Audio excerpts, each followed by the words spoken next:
The witch casually waved her hand, and instantly, the speeding car rushing toward her transformed into a wooden cart. The bald monk was left completely dumbfounded, unable to comprehend what had just happened. A nearby woman let out a sharp scream at the bizarre sight.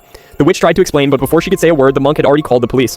Realizing her identity was about to be exposed, the witch quickly cast her Circle of Love spell, and in an instant, the two before her vanished from sight, transformed into two slow-moving snails.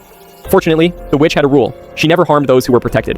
Maria quickly stepped forward and explained to the witch that the two meant no harm. Reluctantly, the witch agreed and waved her hand once more, returning them to their human forms. But that simple act was enough to get her taken to the police station. There, she confessed her true identity to the officers, only to be met with mocking laughter. Just then, as one officer inspected the items she was carrying, he accidentally uncorked one of her potions. In a flash, he was teleported to a mysterious marketplace in another realm. The officer was left in shock, unable to believe what had happened. With her colleague suddenly vanished, the remaining officer had no choice but to take the witch seriously. She rushed out to search for the missing officer. Meanwhile, the witch signaled Maria to help untie her ropes. The officer opened several doors in a panic but could find no trace of her colleague. Just as she was about to return and question the witch again, she ran into the escape attempt in progress. The witch raised her hand once more, casting a spell that left the officer standing there in a daze, unmoving as the two fugitives slipped past. This witch, who had traveled through time from 1 trillion years ago, had now arrived in a modern, strange, and chaotic city. How would she ever adapt to this bizarre society?